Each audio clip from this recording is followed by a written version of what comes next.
Happy Saturday evening, everyone. Tonight, in Season 1, Episode 10 of What is My Story Today.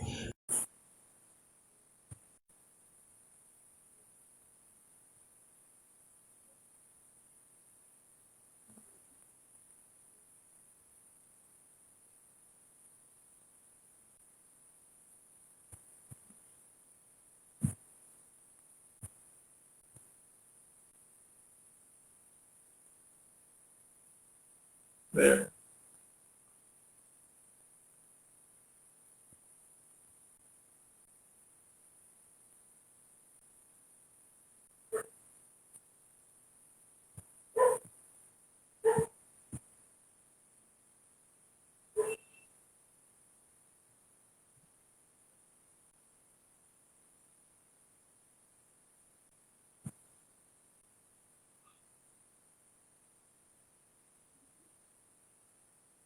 Let's just wait for Charity to be able to join the conversation. Oh, I think. Let me just invite her again.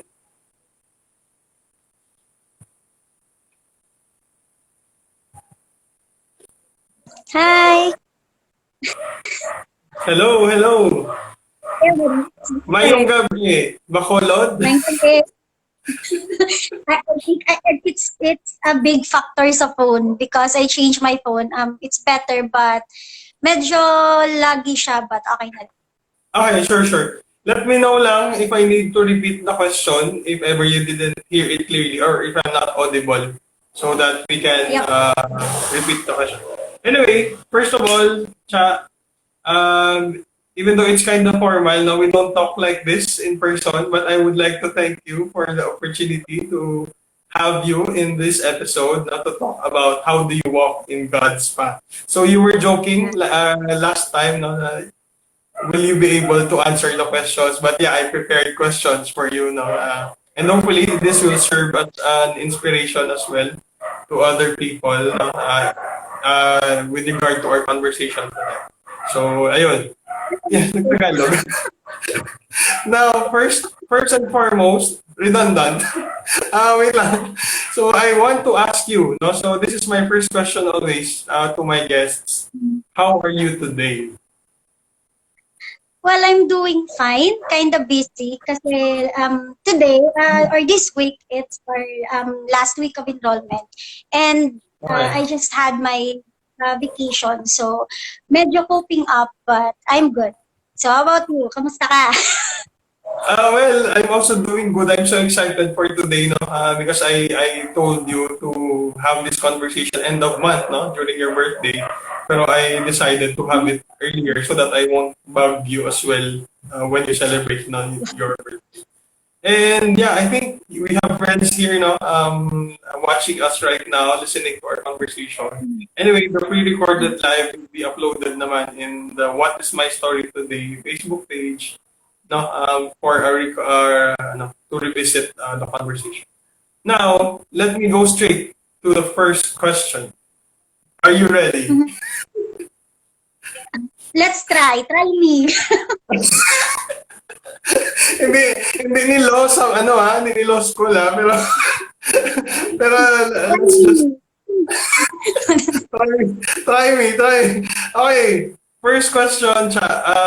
Siguro I want to ask you if you have a recollection or a remembrance of when did you start walking in your life? I mean, di ba, most of us naman would remember a time when we really enjoyed walking or running around no, or the playground. So when was that? I can't really remember when was the first time I took my first step. But I think the most precious milestone I have na first talaga that I remember Uh, was when I started to pedal a bike. It was like yeah, the feeling was like first time walking. You know that, the first okay, steps, the yeah. first pedal. So yun, I think I was just probably 7 and my dad was holding the bike. So that was the first time I ever remember the joy of walking or for the first time. Uh, Pedaling a bike. Hindi yung agree. talagang walk kasi hindi ko na remember yun. Yeah. Well, yeah, that's actually an unconventional response, pero I would agree, no, that somehow it's kind of similar to walking as well kasi ano siya, your dad was the one guiding you. Sorry, namatay yung ilaw ko. Then, Anyway, sorry for the technical difficulties. Wait lang. yeah, medyo lang. Basta intindihan ko. Ayun, so, wait lang, I'll adjust my lighting. It's kind of bright. Anyway, so in relation to that, Cha, so when you did that activity with your dad, what was the most challenging part of it? Well, the most challenging, am I hearing it correctly? The most Yes, yes. challenging. So, the most challenging part of that activity, kasi ako, I grew up learning everything kasi being dependent sa parents ko. So, Mm. everything that I know, it's always from them. So, that time, I don't want him to, alam mo na, bitawan yung bike. So, Mm. I learned the bike, hindi yung maliit na bike, talagang yung pangmalaki na. So, that time, he was holding the bike, alam mo yung seat ng bike, and then Yes. ayaw niya akong lagyan ng balancer. The balancer thing Yeah. sa kabilang ano. Sa likod. And then he told me that I don't have to take a look at him kung bibitawan niya or not. I just have to look straight forward. Okay. Ganon yung lagi niyang instruction. And I just have to pedal. Yan lang. Wag akong titingin sa kanya kung kailan niya ako bibitawan, and I just have to pedal and look straight forward. Ayan lang. So, para sa akin, I'm always scared that my dad would leave me behind. Ano mo yun? Nabibitawan ka and then parang hindi mo alam if you're going on the right direction or path. You don't even know how to mag-drive. Alam mo yun, mag-drive. I was just 7 that time.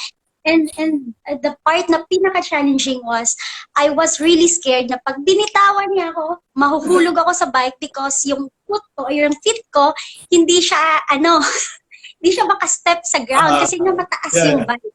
So, yun yung mga most challenging part ng activities na yan. Nice. Actually, ako naman, if I may share, if I would recall my experience with a bike, nasugat ako sa kamay dati. Na parang with my courage to pedal the bike, iba yung nakuha ko, more on mga sugat. yun yung mga most memorable and challenging experience for me. But yeah, anyway, aside from your dad, Cha, having that activity with your dad or memory with your dad, no? So who else comes into your mind when you enjoy activities such as syempre siguro kahit walking na lang? Kahit anong activities. Who comes into your mind? Sorry, what, Sorry, who comes into your mind when you enjoy? Who comes into my mind? Yeah, Tama? when you enjoy walking or doing activities and the likes. Ako kasi, Von, I grew up in a very family-oriented na environment. Nung bata pa ako, I was not really the kind na magala. Yun yung nila na gumagala or laging nasa labas. My mom was disciplinarian siya. Gusto niya lahat kami nasa bahay lang or we can just spend a little time outside. Okay. Hindi yung buong oras na nasa labas kami. And at home, believe it or not, as early as siguro I was just elementary or high school, we will all train different activities at home. My mom would train us doing steno. Okay. We have activities of exercise. Yes, he was really disciplinarian sa amin. And we always thought na bakit she's very strict, parang ganon. And then I remember when I'm at home, my activities were so, hindi yung mga pangbata na maglalaro sa labas or what. I spend 2 hours at outside, but it's not going to be na long hours talaga. At home, I was just quiet. I do pot making, and then the comic strips na mahilig akong sumulat ng mga tula. So, since my mom and dad are working parents, I spent my whole life at home with my sister. So, it was actually my sister who I can remember lahat na marami akong nasi-share na activities at home because she was my constant, nagbabantay sa akin eh. She Uh, would play with me. She would bring me sa school activities niya. And growing up, yung mga classmates niya, akala anak niya ako. Because we were together. That's why I'm very close to my sister. So it's probably my sister that I remember the most growing up. when you enjoy these activities, no? Pero I would want to ask you then, Cha, no? How do you behave? How do you behave when you are with your sister doing activities? Are you the kind of obedient type, or are you just following it because they want you to do it? Medyo matigas yung ulo natin. And I'm very spoiled eh. I'm very spoiled because I was the baby. Parang I was the apple of the eye. We Uh, have a very huge gap. My brother, I think our eldest right now is 50 and I'm just 30. So it's 20 years gap. And my Years sister na. right now is Mhm. My sister right now is 46. So that's 16 years gap. And my sister comes before me. So ang laki ng gap. So I was really spoiled. Medyo napapa-oo sila sa lahat sa gusto ko. But, but there are really times that they also have to tell me what they don't like or ano yung hindi pwede. And I always listen. But most of the time, ako yung yan. So how did you take those guidance that they gave you? Let's say parang hand-holding you in honing your abilities, no, perhaps. So how did you take those times when they you were with them, no, doing these activities? How do they what treat me? How did how did you take those guidance that they gave you when you're Oh, doing how these do they? activities? Yeah, so ako, like I said, masyado ako. Ako kasi sa aming magkakapatid, I was very expressive. I always say my feelings. Yun yung strength ko talaga. And when they give me some advice or piece of advices and pieces of advice pala or Uh, guidances, ano ko eh, nakikinig ako. uh, But sometimes I try to test the water. Yun yung kasalanan ko. Yung parang I accept your advice, but sometimes I do it on my own anyways. Parang alam mo yun, you really have to learn on your own. You learn the lessons the hard way. Minsan kasi yeah, hindi yeah. ako natututo kapag hindi ko na try or hindi ko na Oh. experience. So, nakikinig ako, but at the end of the day, I don't want them telling me na I told you so, ganun. And I'm so glad Von that even if I do a lot of mistakes, I face a lot of failures. Alam mo yun, my family is very supportive. Mahal nila Yes. ako and they really support me, even my flaws, even yung katigasan ng ulo ko. And yung pinaka nakikita ko talagang what I like the most about it is they don't give up on me. Alam mo yun? They don't give up Yes, on me. yes. They don't give up on Oh. telling the things that they want for me. They don't give up on me chasing my dreams. Lahat ng yun. They're very supportive about it. So, Yes. yan, I'm just very blessed and thankful. Nice, no? Actually, you've shared it to me before, no? Pero siguro now I want to ask you, Cha, na how was it, no? Or can you share to us a time when you had to walk in a different direction as what they want you to walk into? So, like I said, siguro kwento ko na to, but for the viewers, Yeah. I grew up in a family na lahat sila may TRC. Yes, just like you. And growing up, since I was in elementary, alam ko in myself, in my heart, I know that I will be a writer someday. Alam ko yon. Ito Yes, yung yes. strength ko. Uh, So growing, even in our high school, I think nasa school paper ako lagi. And I know really my strength. So when I took my college exam, sinasabi ko nga, ako yung baby, ako yung apple of the eye, I really wanna go somewhere and, alam mo yun, take a life on my own. Parang ganon. I wanna be in UP or in St. Yeah, yeah. Louis, mga ganon. So, I told my parents na, yan, I really wanna go out from here, from this city. And they told me na hindi. The reason why, that was so petty because they said that hindi ka marunong maglaba. Yun yung reason. But I don't think that was the reason. I really don't think that was the reason. Now, I told them, okay, I will stay here, but I want to go to journalism school. Ganun yung sabi ko. Or film school. I want to go there. And they said, no. And I said, why not? I mean, I'm following the directions of the colleges you want me to take into consideration, pero pati yung course ko ba tayo? And they said, you can take the course you want once you graduate. Yan yung sabi. So I asked them, ano yung kukunin? Since my dad, family of engineers sila, and my mom, family sila na nag-support, nagtatrabaho, they said, you're going to be a doctor, a lawyer, a nurse, or an engineer. Ganun lang yun. Very limiting. Oo, mukha na talaga. Specific. Napaka-specific ng niya. Yeah. And I said, cancel tayo dun sa doktor and nurse kasi mahina talaga ako sa science. Cancel tayo dun. The only choice I have was law and or I think that was pol-sci pala. Pre-law was pol-sci and engineering. Yeah. So I went to engineering school. I went to engineering school. I spent 4 years in engineering school. Pero nung second year, I was telling my dad because my mom already laid a bed that time eh. Nakoma na si mom.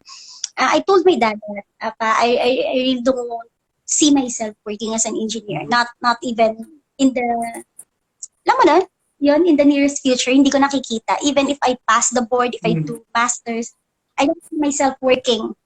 And then sabi niya, what do you want? Sabi ko, I really want to be a writer. Ganun. So sabi ng dad ko, inulit niya lang yung sinabi niya 2 years ago. Sabi niya, no, you finish engineering and then you take the board and then you go to the school you want and of course you want. So ito na. I spent 4th year, tiniis ko yun. I spent 4th year engineering school and then I really had this feeling na, okay, I will graduate in this course, but ano yung trabaho ko? I mean, I won't be working because ayoko mag-work as an engineer. Hindi, not because of my, I don't hate engineers or what. I have, like I said, my family, yung kuya ko, but I just don't see myself okay in that ganun yun. So what I did was, since yung mga brother or your siblings ko, that time, they were all abroad na, I took a leap of faith. Kinuha ko lahat ng papers ko dun sa old school ko and then shifted to the other university. I transferred to the other university because hindi lang ako sure because on that school where I study, it was AB Communications and I really want the journalism part. That's why I transferred on the other university also. So, yun nga, I transferred without them knowing. So, tinago ko yun. And my only problem was how to tell them that I'm going to spend another 3 to 4 years again in college. You know that? So, yun yung greatest challenge. So, when I transferred and then I shifted, syempre, every day, pumapasok ako naka-civilian. Kasi makikita nila ng ganun yung uniform ko eh. Ganun yun eh. So, naka-civilian akong pumapasok. And then, it came to the point na sa pag-process, naubos yung allowance ko. So, I pulled up, like I said, it was my sister who can stand the tolerance talaga sa akin. So, I pulled her up and then I really need some ayuda. Kailangan ko na ng ayuda because I don't have a uniform. Kailangan ko magpatahi ng uniform. So, she said, ipapatahi, bago naman yung uniform mo. Ganun. Sabi ko, I shifted. I transferred to another school. And then, my sister's reaction na, good for you kasi sinunod mo talaga yung dreams mo. Ganun. Ganun. And then, I told her, I'm really scared to tell Papa na gano'n, nag-shift ako. Because it was my last year in engineering also eh. So I was really scared. And so sabi niya akong kakausap. So I took the phone to my dad and yan, sinabi niya na patayan mo nga ng uniform siya. And then my dad said, di ba yun yung green? Yung green na white yung taas? Kasi I was talaga. Yung green na white yung taas. And then my sister said, no, blue and Light blue, light blue, light sabi blue. niya, nag-iba na kasi blue yung pambaba ng new school eh. And then sabi niya, ba't nag-iba na? And then sabi niya, she transferred. And then she also shifted. Ano na siya ngayon? Ang mascom. My dad just looked at me because I was sitting in front of him. My dad just looked at me and binitik niya ako talaga dito sa shoulders. And then she said, bakit ka nag-shift? Bakit ka nag-shift? Bakit di mo sinabing nag-shift?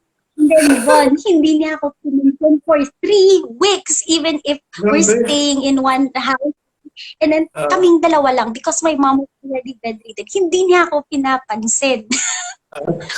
And then, I remember, after 3 weeks, siguro, since hindi niya naman, siguro out of frustration lang din na hindi niya ako matanong why or he can't tell me what he has on his mind ba ng mga time na yun. When we were seated, one dinner, he said, he told me that papayagan kitang mag-shift, but this is the only time that you will shift. And you promise me that you will finish this. Because, Von, I remember when I was in engineering, I was invited or I joined competitions, uni-wide competitions, pero hindi lahat related to engineering. It was all related sa writing. And my dad would always attend sa awarding ceremony, mga ganon. He would always attend. And that time when we were seated sa dining table, he said na, sa bagay, dyan ka rin naman talaga magaling or you really have that passion. Na nakikita ko naman talaga, this is the only time that I will let you shift. So, yun. that's the first time na talagang made a major decision for myself na hindi ko talaga inisip. Well, actually, I can attest to your writing skills, even way back when you were still in high school. So, yun talaga yung forte mo din talaga. So, anyway, di ba, that was really, kind of liberating decision as well and vindicating somehow din, for what you really want in life. So, siguro let me ask you, Cha, how do you really discern, before you even transferred into another course or another calling for you? or your calling talaga? How did you discern for that? Ako kasi like I said, bata pa ako, I know what I wanted. It was not, even when I took the UP exam or any university exam, I know kung ano yung course na kukunin ko alam ko. Yes. I think I was just good when I said na I really want to be a writer. And I was consistent sa lagay na yon. When it comes to our high school and to college, I always write. Parang ganun. So, I really know the path that I was taking. Yun lang. To pass the family standard, medyo tayo doon. Pinagbigyan mo muna sila. Parang gano'n. Pinagbigyan mo muna bago mo talaga gawin yung pinakagusto mo. Am I clear? Sorry. Am I clear? Medyo sorry. cut off sa huli. Okay, so I was saying, parang pinagbigyan mo muna yung family mo before you really pursued what you really wanted. Yes, because hindi naman, ako kasi, I'm very open-minded doon. Hindi pa lahat ng bagay, I always consider what I want. Kasi like I said, pa lahat yung parang sinabi sa akin na sinabi ko na sa'yo. I told you that. Diba? Kasi pag sinunod ko yung self ko, tapos na-feel ako or nagkamali ako, Yun yung dating sa akin eh. Parang Oo. my family would say na, or ibang tao would say na, I told you so, hindi ka nakinig. Parang Mm. ganon. Mm. If I give them what they want, and I still fail on that, then I don't like pointing fingers at all because this is what you want and Yes, this is yes. not what I want. Oo. Parang ganun. Yun. Yes, yes. So, Correct. sinunod ko talaga.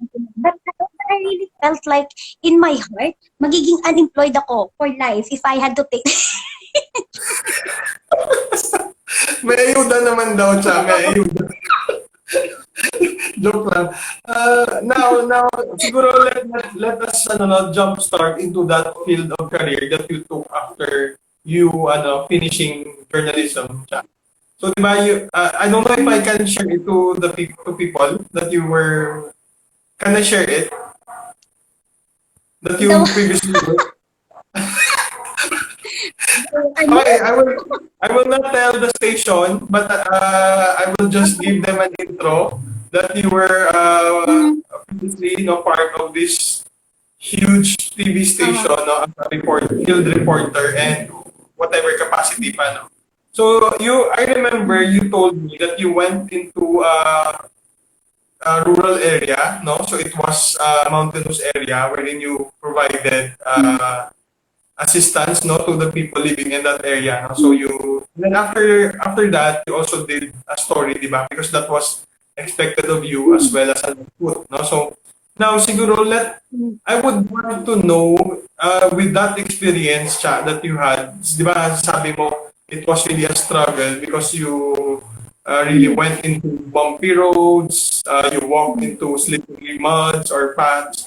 So how did that experience let you see God's presence in your life? So, kami, Von, we are not very rich, but we really grew up comfortable. Mhm. We were given a comfortable life na, alam mo yan, hindi yung sobra naman na nag-suffer talaga, and we were blessed. So when I worked, the first time I work as a parang marketing or advertising sa Ah, yeah, isang yeah, yeah, yeah. uh, Yeah, yeah. Agree. I remember. Uh, or an NCAA, parang National Commission on Arts, Culture and Arts pala, sorry, na TV show. That is where it all started. And that time, yung supervisor ko was so engaged in public service in indigenous people of the uh, Philippines. Kasi nga, oh. arts eh. Culture. Mhm. Mm. That was the first. And so, going there, medyo, that time kasi medyo picky ako sa foods. I have, picky ako sa foods because uh, may sakit kasi ako sa tiyan. Alam mo yun, may sakit ako sa tiyan. Mm. So, I don't really eat foods that are very hard, mga ganon. But that time, you have no choice because yung gusto ko sana kasi, I wanna go to a marketing or advertising field. But unfortunately, fortunately, doon ako nalagay. Doon ako nalagay. And then, nagsunod-sunod yon because my supervisor that time referred me to the TV station. And then, yung pag-dito niya, marketing talaga and advertising. Okay, And okay. napunta rin ako sa parang kagaya nung ginagawa ko sa kanya. Okay. Okay. So, it started na photographer ako kasi I was really in love with the camera and all. It started na photographer ako, and then it ended up na that I was writing stories and news for the TV. So, yung nangyari, one time, since yung boss ko, he really want me na makita yung, alam mo yun, yung place, yung location, yung sitwasyon. Ayaw niya na sinasabi nilang, and pumunta kami sa isang NPA-infested area, ate. So, NPA-infested area siya, wherein 3 days ago, hindi lang ako sure, 3 days ago, prior sa pagpunta namin, inambush yung military doon. So we were there to give relief goods. Yes, relief goods and also school supplies. So of course, yung mga ko said that Huwag ka nang pumunta. I want you to quit. I want you to transfer yung mga ganun, transfer Mhm. ka ng location, mga ganun. I was really worried. And I said, well, it's the kind of oath you would take sa trabaho also and sa school. Mhm. So, I went there. Yung nangyari, hindi ko naman in-expect na kailangan ko palang magdala ng boxes or karton or mga blanket because there was no bed at all. It was the cold floor. It was the cold floor of the classroom. Ganon. And yung nagdala namin doon, ate, hindi talaga yung air-conditioned van and stuff like that. Hindi. Military truck. Tangke, gano'n. So, yung lola mo, sumakot yung likod talaga. And then, from that, masakit yung likod mo sa mahabang biyahe, you're gonna lay down on that floor nang walang anything. And hindi doon tapos yung kalbaryo ko. The next day, they served us frogs. Frogs! Adobo. And imagine, nagutom ako. So, all I have to do is grabbing, dami ng water na iniinom ko. Para lang malunok ko yung And then I thought, it ends here. Ito, walang tubig, walang kuryente. And that was just the first. I was looking forward at the many more schools na I will be going na bakit ganito lahat ng to. I mean, until matapos to, ganito yung pupuntahan ko. This is what I'm gonna be suffering. Ganun yung sa mind ko eh. Pero hindi ako yung hindi ko yung mareklamong tao, but thinking na una pa lang yan of the many more. I was really thinking how to survive this. I'm gonna stay here for like 3 days, ganun. Walang tubig. Now the thing is at 4 a.m. syempre lumabas ako ng classroom. And I was alam mo yung nagpa-flashlight kasi maraming fireflies doon eh. Nakita ko na naka-line up yung mga bata medyo 100 meters away. Parang gano'n. 100 meters away. Naka-line sila. And then, siguro after half an hour, dumating sila sa school where we were staying na may bitbit na, alam mo yung lalagyan ng toothpaste or mga vinegar? May gano'n sila. Binigyan kami isa-isa. Yun pala, isa-isa, yun na yung pampaligo. Yes!